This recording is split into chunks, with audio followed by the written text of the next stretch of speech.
Isso que você experimentou agora, de orar pela vida do seu irmão, de interceder, você pode experimentar toda sexta-feira, às 20 horas, na nossa reunião exclusiva de oração.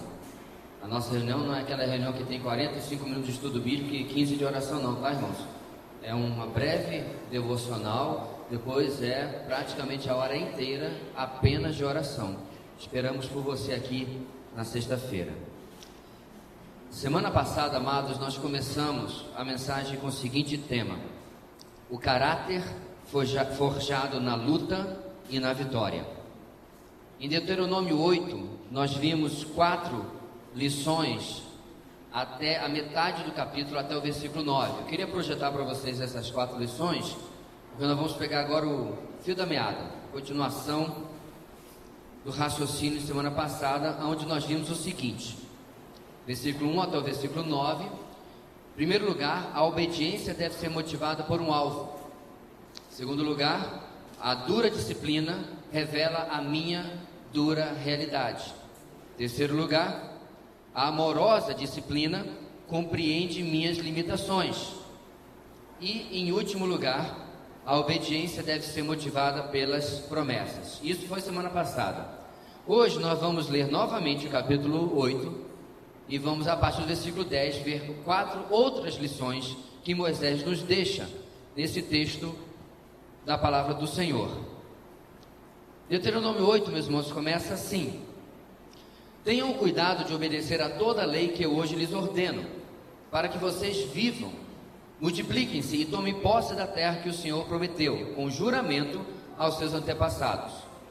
Lembre-se de como o Senhor, o seu Deus, os conduziu por todo o caminho no deserto, durante esses 40 anos, para humilhá-los e pô-los à prova, a fim de conhecer suas intenções, se iriam obedecer aos seus mandamentos ou não. Assim, ele os humilhou e os deixou passar fome, mas depois os sustentou com maná, que nem vocês, nem os seus antepassados conheciam, para mostrar-lhes que nem só de pão viverá o homem, mas de toda a palavra que procede da boca do Senhor. As roupas de vocês não se gastaram, e os seus pés não incharam durante esses 40 anos.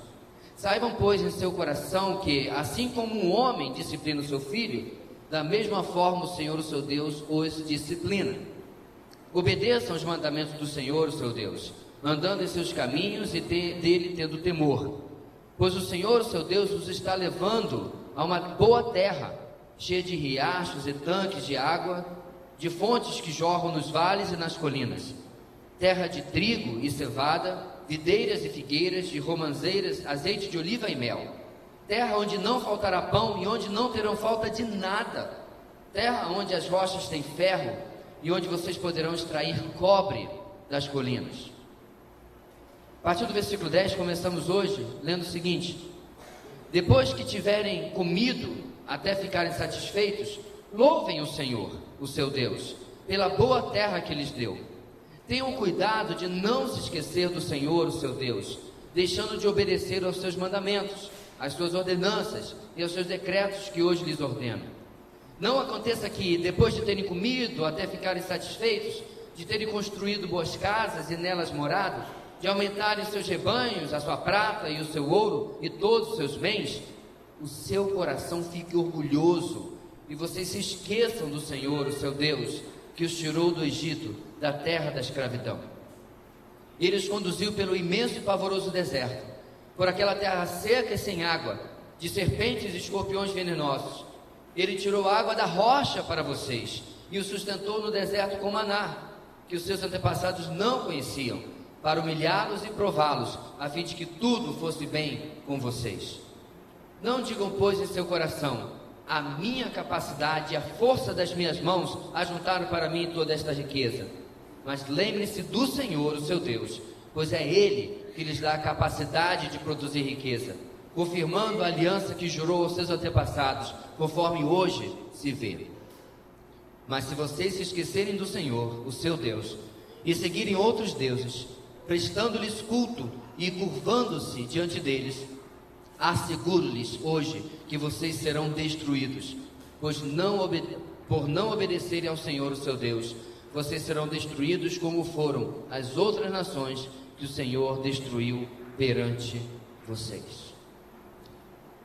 Se você estivesse, meus irmãos, ouvindo Moisés lendo essas palavras de Deuteronômio 8, um sentimento de expectativa, um sentimento de pensar, nossa, como vai ser o futuro, tomaria conta do seu coração. Se eu dissesse para vocês hoje, em junho de 2014, irmãos, se Deus nos abençoou dessa maneira, Ele vai continuar nos abençoando. Se nós formos fiéis, Ele vai realizar grandes coisas na vida da nossa igreja, isso, aquilo, caso Deus houvesse me contado o que Ele haveria de fazer. Nós não estaríamos hoje, irmãos, olhando para 2015, 16, 17, 20, sei lá até quando, com grande expectativa, pensando, o que acontecerá? Vai ser algo tremendo, vai ser algo muito maravilhoso, vamos olhar para o futuro com grande esperança. O problema, meus irmãos, é que nós já estamos depois de Deuteronômio 8. E você que está em paz com a leitura da sua Bíblia, você sabe muito bem que o futuro não foi como está aqui nesse texto. Na verdade, o próximo livro de Josué termina com praticamente toda a terra prometida conquistada, mas não toda. E o próximo livro, Juízes, começa e já diz o seguinte: tendo passado a geração de Josué, ou seja, quando Josué e aqueles que estavam ao seu redor, que andavam com ele, que eram parceria espiritual de Josué à frente de Israel, quando essa geração morre, se levantou uma geração que não conhecia o Senhor. E tudo aquilo, meus irmãos, que Deus havia advertido a este povo, aconteceu. Começamos meditando, meus irmãos, semana passada, de um caráter que é forjado na luta. Então nós falamos sobre deserto, nós falamos sobre passar fome e ser suprido pelo maná, Deus revelando a dureza do nosso coração, nós falamos sobre tudo isso. Agora, nem sempre a pior coisa do mundo que pode acontecer para nós é passarmos por luta. Muitas vezes, meus irmãos, é passarmos por exatamente o oposto, pela bênção, pela vitória, pelo monte e pela planície. Se o deserto é tribulação, o monte e a planície é a figura geográfica de que quando tudo vai bem, é a planície que há riachos, onde se planta e se dá, onde tem os montes que colhem a chuva e ela desce até nós. E às vezes o nosso caráter também precisa ser forjado na vitória. Primeira lição, meus irmãos, dessa noite, no versículo 10 ao versículo 14, que Moisés nos traz é a seguinte: as bênçãos são provação para o nosso caráter. As bênçãos de Deus são provação para o nosso caráter.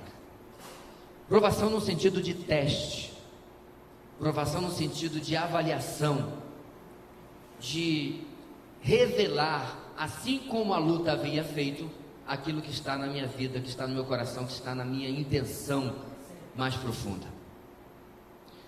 Moisés diz: depois de que tiverem comido até ficarem satisfeitos, louvem o Senhor, o seu Deus, pela boa terra que lhes deu. E aí ele adverte no versículo 11: tenham cuidado de não se esquecer do Senhor, o seu Deus, deixando de obedecer aos seus mandamentos, às suas ordenanças, aos seus decretos que hoje lhes ordeno. Meus irmãos, Moisés começa a revelar uma verdade bíblica que nós vemos em muitos lugares na palavra, e infelizmente eu já tenho visto na igreja do Senhor nesses 30 e poucos anos que ando com ele. Mais pessoas se desviam quando as coisas estão boas do que quando as coisas estão ruins. Nós estamos com 11 anos nesta igreja e nós podíamos colocar 2 colunas: quantas pessoas andavam conosco e foram embora porque passaram com uma luta, uma tribulação, um luto, um desemprego, e aí entraram em parafuso e abandonaram o Senhor. E colocar deste lado, noutra coluna, quantos aqueles que Deus abençoou, ou o negócio prosperou, passou no concurso, o filho nasceu, tudo foi bom e abandonou o Senhor. Meus irmãos, esta coluna é mais numerosa do que aquela. E essa preocupação havia no coração de Deus, porque Ele conhece o nosso coração. E sabe, meus irmãos, como é fácil nós substituirmos a bênção pelo abençoador. a vitória, trocar de lugar com aquele que nos deu a vitória, aquele que trouxe a bênção para nós, que nos trouxe a vitória. Então ele adverte: cuidado. Ele dá a receita, meus irmãos, em como nós não esqueceremos dos benefícios de Deus. Olha a segunda metade do versículo 11, ele usa 3 sinônimos bíblicos para as escrituras. Ele fala mandamentos, ordenanças e decretos. Em nosso boletim, nós estamos fazendo meditações em cada parte do Salmo 119. Se você olhar o Salmo 119, cada versículo contém ou usa um dos sinônimos sobre a palavra de Deus: mandamento, ordenanças, decretos, preceitos, lei, palavra e assim por diante. A receita, meus irmãos, para que as bênçãos, as vitórias não comecem a controlar o meu coração, é ele estar cheio da palavra de Deus, ele está cheio do mandamento de Deus. É a vida diária com o Senhor, com obediência, que vai prevenir, vai me vacinar, vai me cuidar, para que essa bênção não tome lugar daquilo que Deus tem feito na minha vida. Da mesma maneira, é verdade que a palavra faz com a luta, me ajuda a perseverar mesmo durante a luta, para que ela não tire o amor ao Senhor, o cuidado, a dedicação do meu coração. E aí no versículo 12 ele diz: não aconteça. Esse é o popular: Deus os livre, que depois de terem comido até ficarem satisfeitos, de terem construído boas casas e nelas morado, Deus está dizendo para o povo: vocês vão ter fartura, eu vou cuidar de vocês. Agora perceba, meus irmãos, que Deus fala: eu vou cuidar de vocês, mas preste atenção no versículo 14, 13, de aumentar os seus rebanhos, sua prata, seu ouro, todos os seus bens. Agora sim o 14: o seu coração fique orgulhoso, e vocês se esqueçam do Senhor que os tirou da terra do Egito, da terra da escravidão. Eu estou dizendo para vocês, vocês vão ser abençoados. Eu estou dizendo para vocês, aquele desespero que você tinha antes de conhecer a Cristo vai passar, aquela falta de sentido na vida vai acabar, porque agora você está em Cristo. Aquela falta de entendimento sobre o que é a vida, porque eu estou aqui, o que é o futuro, tudo isso vai passar, porque a palavra vai explicar tudo para você. Mas e agora?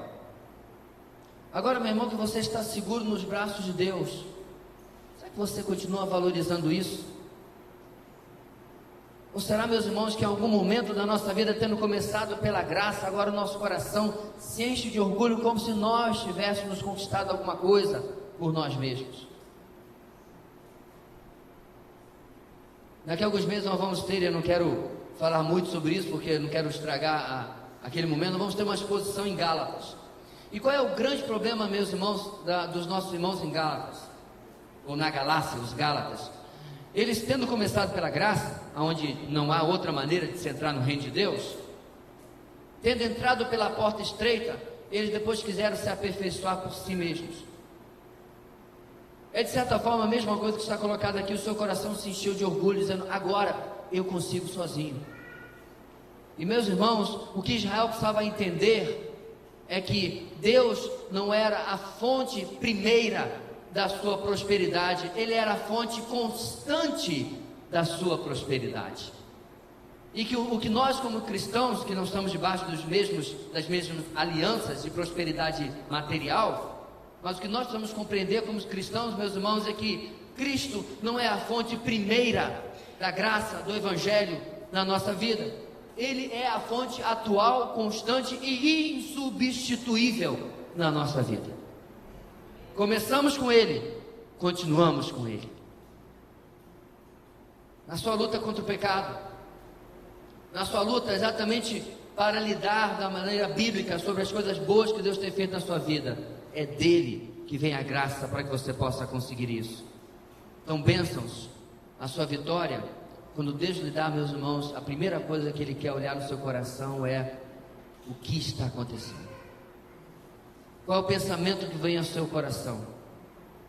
Quando você abriu ali o diário oficial e viu o seu nome, Quando você viu a lista do vestibular e viu seu nome. Quando você recebeu aquela mensagem, aquele telefonema dizendo: olha, você foi aprovado na entrevista de emprego.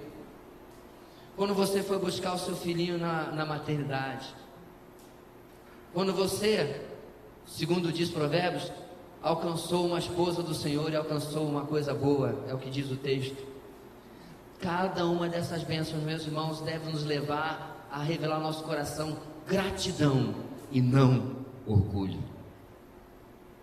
As bênçãos são provações para o nosso caráter. Em segundo lugar, Moisés nos ensina que em meio às bênçãos podemos esquecer os atos do Senhor. É possível. Em meio a tanta coisa boa acontecendo, em meio a tantos papéis de presente que a gente está rasgando e abrindo para ver o que Deus nos deu, a gente esquece de quem nos deu. Seus filhos já fizeram isso?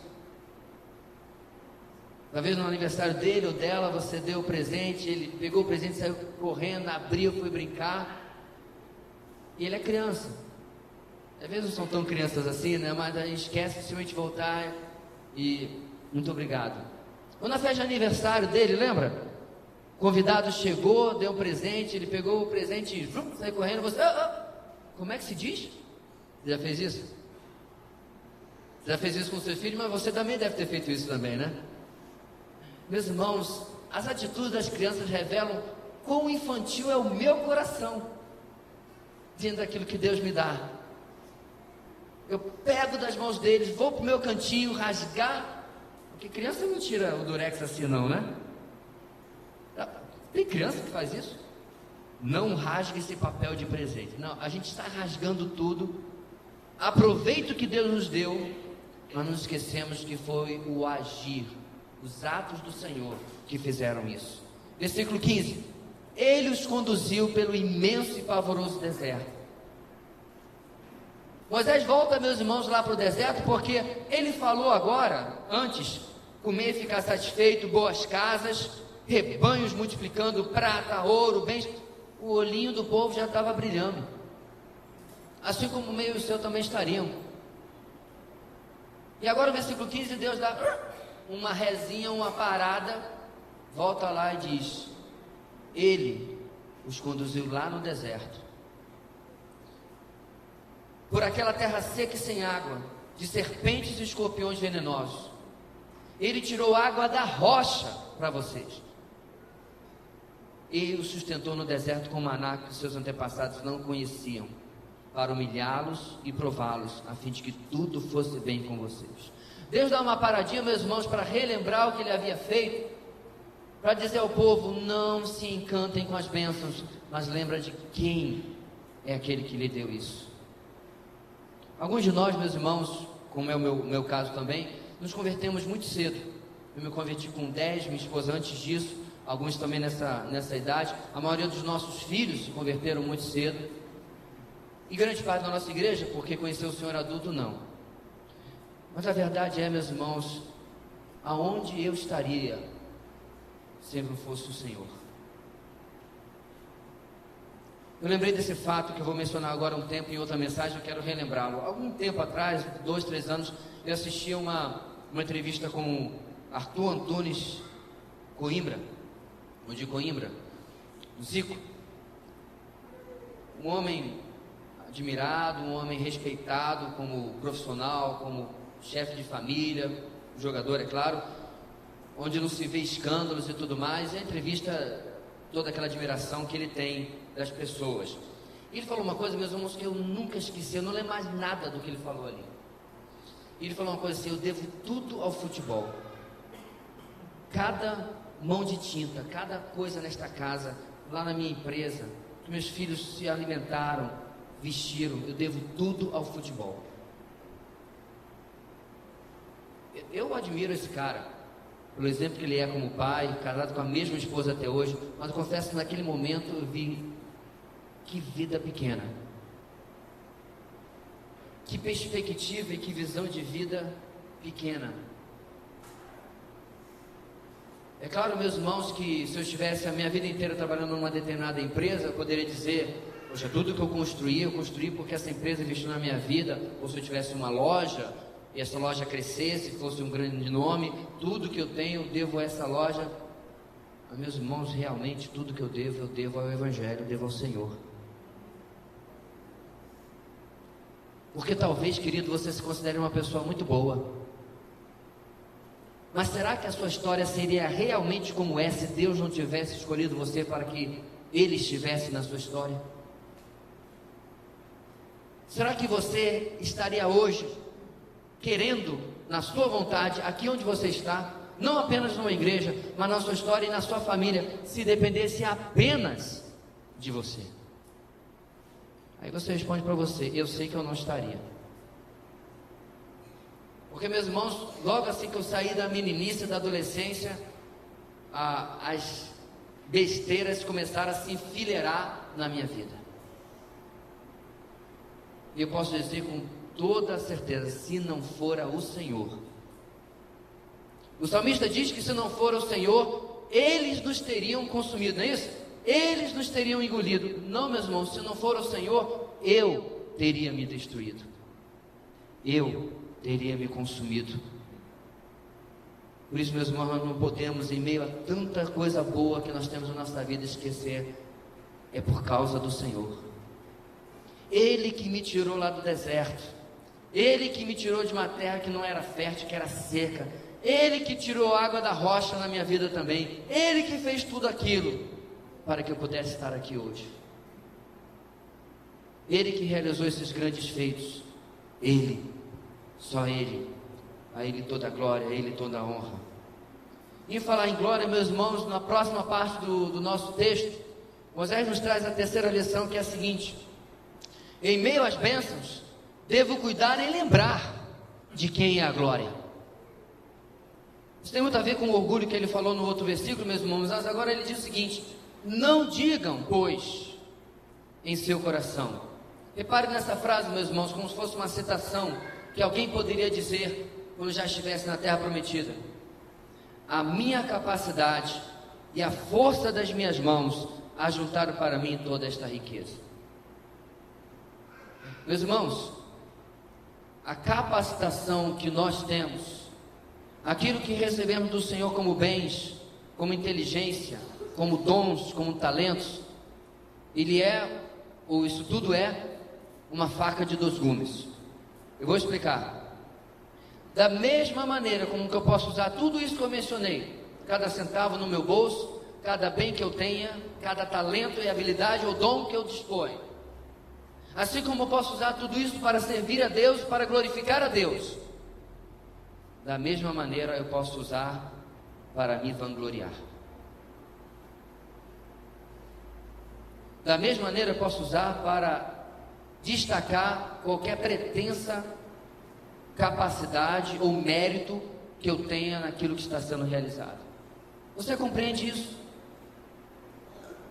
Você compreende, meus irmãos, que existe dentro de nós uma semente, um defeito de fabricação, o orgulho, que a única coisa que nos difere uns dos outros é a intensidade que ele possa estar em você ou em mim, mas ele está lá.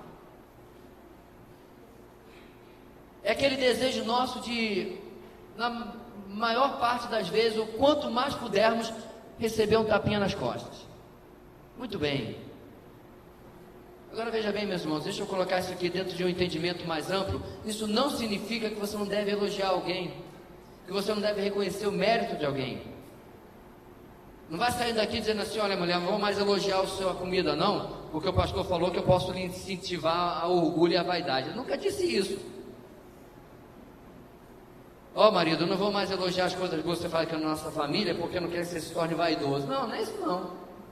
Encha a bola da sua esposa, encha a bola do seu esposo, por favor. Encha a bola dos seus pais. Porque você enche a bola dos seus filhos, porque você pode fazer isso, meu irmão, quando você é equilibrado, em numa transparência de um relacionamento, dizer, quando for oportuno: meu amor, meu filho, meu pai, você não está errado nisso ou naquilo. É o equilíbrio, meus irmãos, entre o elogio e a crítica construtiva. Mas o que não pode acontecer, meus irmãos, é nós tomarmos aquilo para nós e dizermos: fui eu que fiz. E esse fui eu que fiz, não é apenas porque eu fui o instrumento, mas é porque eu fui a causa daquilo.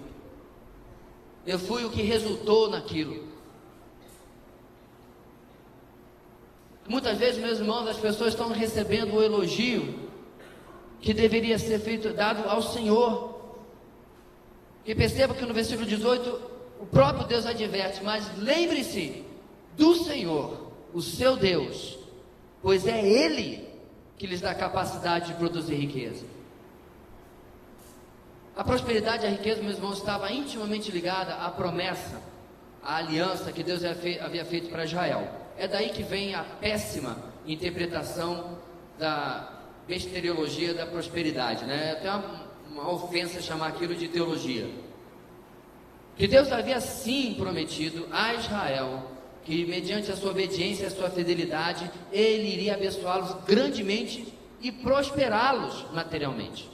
Uma vez que nós não estamos debaixo da mesma situação, nós podemos olhar para o sonho e dizer: é Ele que me dá a capacidade de ganhar 1, 2, 3, 4, 10 ou 1000 salários mínimos que seja, mas vem dEle, não vem de mim.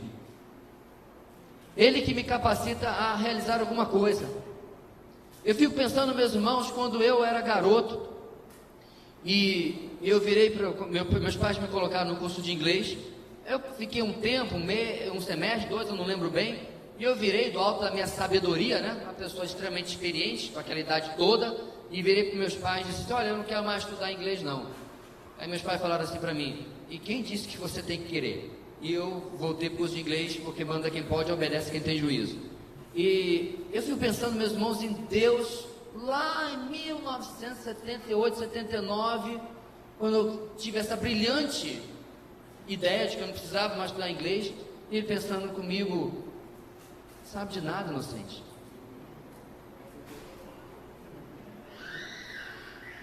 Quanto Deus abençoou a minha vida em todos esses anos, porque os meus pais disseram: não, você vai estudar sim.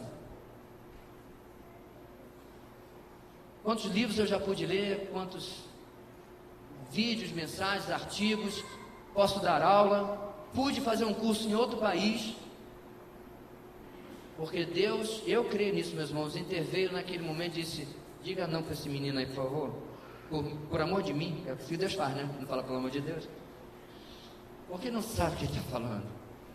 No meu propósito para ele, que eu que mando aqui, ele vai precisar dessa ferramenta. Então, Deus usou meus pais para me ajudarem a não fazer uma enorme besteira.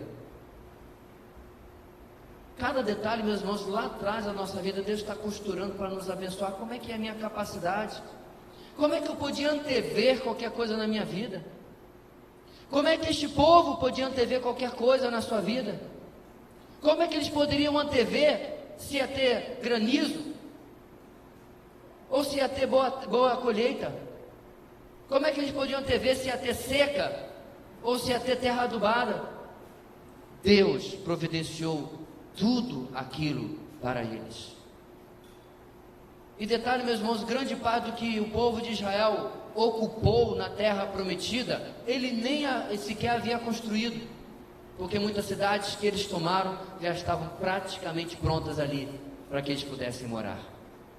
Deus tem nos abençoado, tem cuidado de nós. Em meio a essas bênçãos, eu tenho que lembrar de quem é a glória.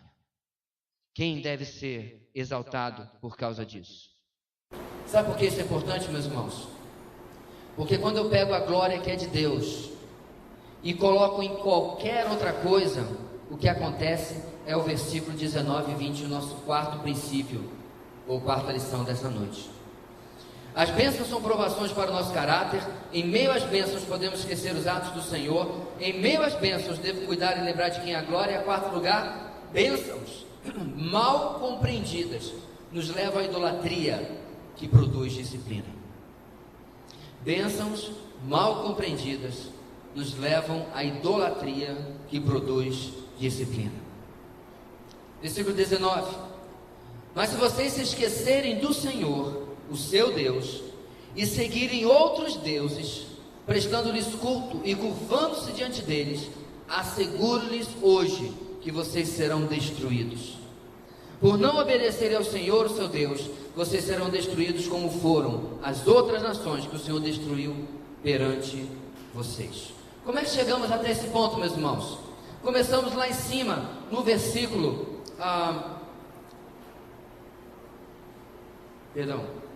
número 11. Quando o povo começou a negligenciar e esquecer aquilo que ele havia ordenado ao povo, cuidar dos mandamentos, dos preceitos e das ordens do Senhor, das palavras. Quando o povo começou a negligenciar a lei do Senhor, a batalha começou a ser perdida ali. Meu irmão, cuida do teu coração com a palavra de Deus. Cuida diariamente de parar para estudar a palavra de Deus. Cuida diariamente de separar um tempo para o seu momento devocional com Deus. Você, meu irmão que é profissional, minha irmã que é profissional, eu entendo o seu corre-corre, eu entendo a sua luta, mas você não sobreviverá espiritualmente sem a palavra de Deus. Você, minha irmã, que além às vezes de ser profissional, também é dona de casa, tenho certeza que seu maridão ajuda bastante, amém? Vixe, teve uns 3 aí que creem nisso aí. A despeito disso, não negligencie o seu tempo com a palavra. Sua vida espiritual não sobreviverá. O motivo principal, meus irmãos, porque caímos, é porque negligenciamos a palavra. Em João capítulo 15, o capítulo que dá nome à nossa igreja, Jesus se vira para os seus discípulos e diz: vocês já estão limpos pela campanha de 7 dias que eu fiz. Foi isso? Vocês já estão limpos pelo evento tremendo que vai acontecer aqui na igreja. Vocês já estão limpos pelo acampamento ultra mega power que vai ter aqui na igreja. É isso, irmãos? Vocês estão limpos pelo quê? Pela palavra que lhes tenho falado. 3 anos e meio esses homens foram podados, limpos, cuidados, edificados pela palavra de Deus. Ora, meus irmãos, se este era o meio de Jesus, como seria diferente hoje para a igreja dele? Não é. É pela palavra, meus irmãos, lá no começo, que se previne o que está no final do capítulo. E aí este povo negligenciou a palavra de Deus. O que acontece? Aconteceu as previsões que Deus deu através de Moisés. O orgulho, a vaidade, a autossuficiência, a independência subiu ao coração dessa nação. Abandonaram o Senhor e disseram: fomos nós que conquistamos isso aqui, nós que edificamos isso aqui. Mas acho que está faltando alguma coisa, está faltando uma religião. Religião é bom, vamos lá, o que tem aí? Tem Baal, tem Astarote, tem esse, tem aquele, os deuses das nações que ainda estavam ao redor deles.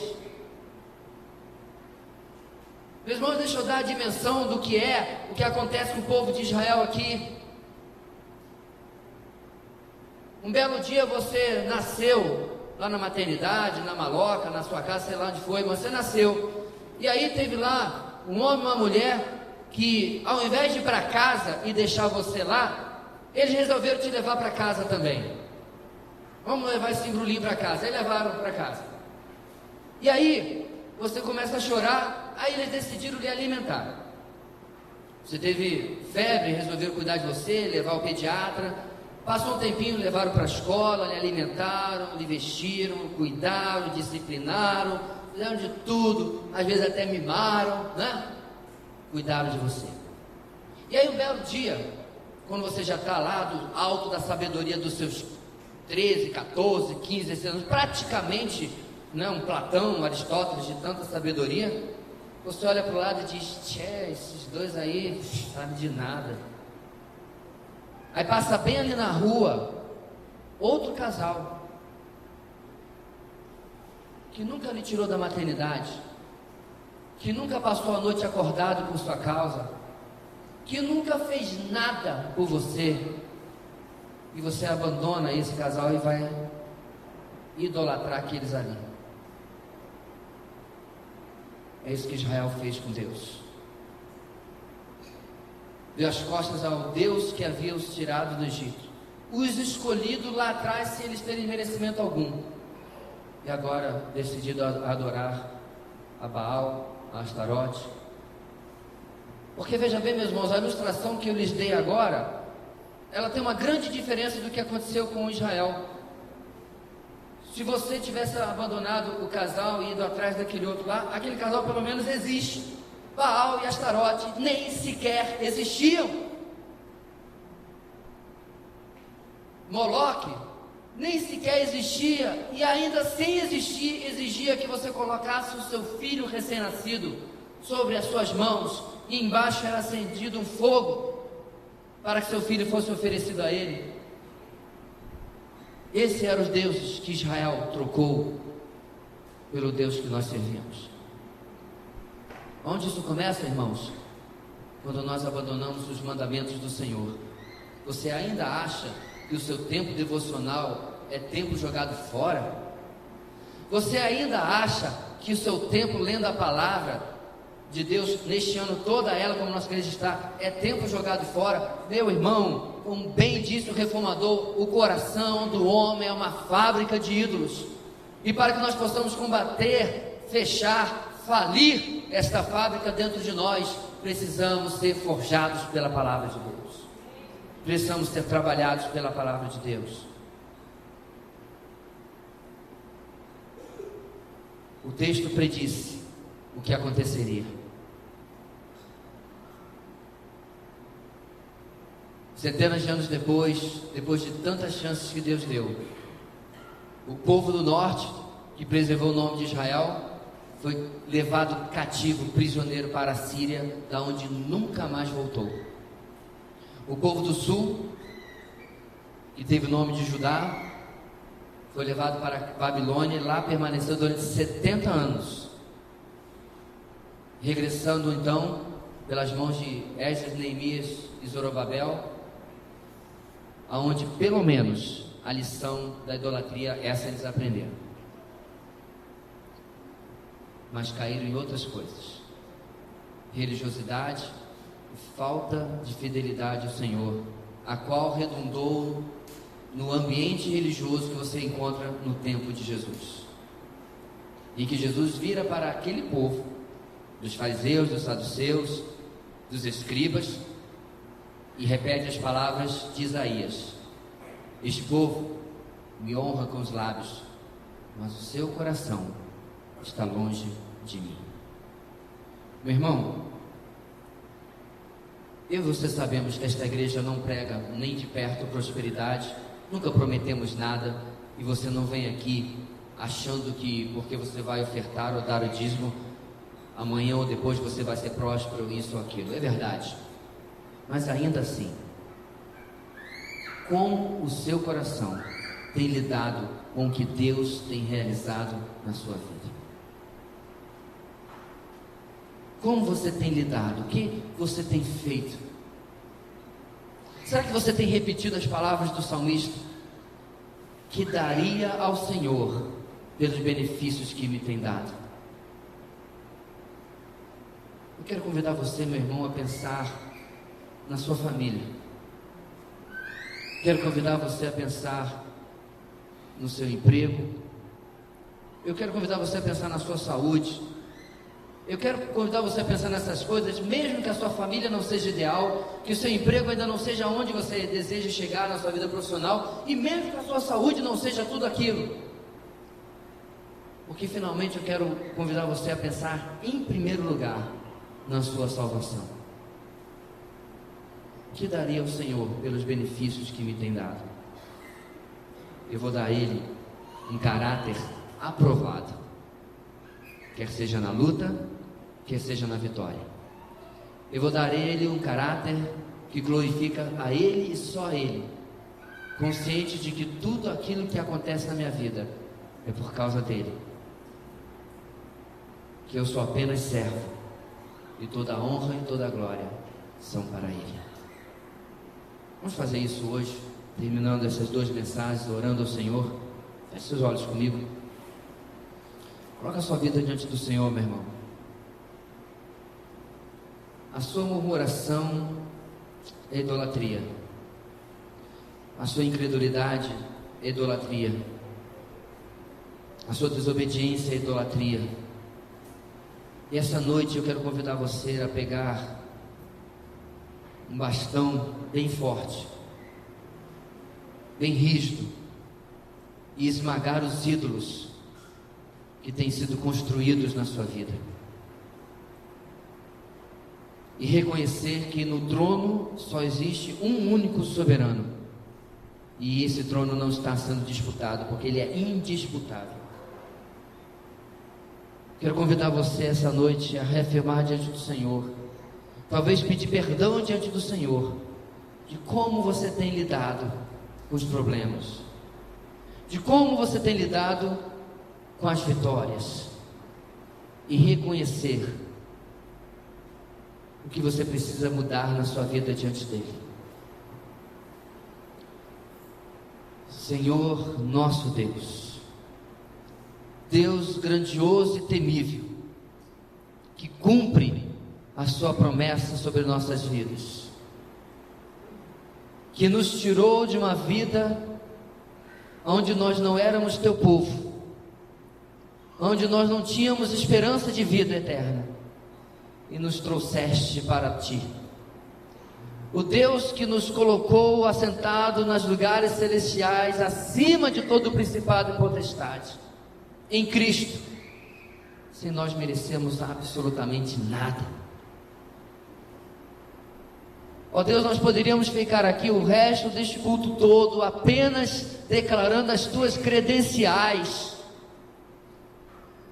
apenas declarando os nomes de Cristo e a sua glória, para que pudéssemos ilustrar o quanto nós somos pequenos diante do Senhor. Mas principalmente, ó Deus, que o nosso orgulho começa quando nós olhamos para esse texto e achamos que nós seríamos diferentes de Israel. Ajuda-nos, Deus, ó Deus, a entender a nossa limitação, a nossa pequenez, a nossa rebeldia, orgulho, vaidade, para que possamos, ó Deus, nos humilhar na tua presença e depender cada dia mais de ti, e dizer: Senhor, se não fora o Senhor, se não fora o Senhor, eu não estaria onde eu estou, mesmo que não seja ainda um lugar ideal. É graça sobre graça, é misericórdia sobre nossa vida. E esta noite, ó Deus, nós queremos depor todo ídolo que se levanta em nossa vida e declarar: a nossa dependência está apenas em ti. Como diz o salmista, Deus, assim como a serva eleva os seus olhos para as mãos da sua senhora, assim os nossos olhos estão postos no Senhor, o nosso Deus. Somos dependentes de ti, Deus. A ti seja toda a honra e toda a glória, hoje e para sempre na igreja. Muito obrigado pela tua palavra que nos edificou nestes 2 domingos. Nós oramos no nome de Jesus. Amém e amém.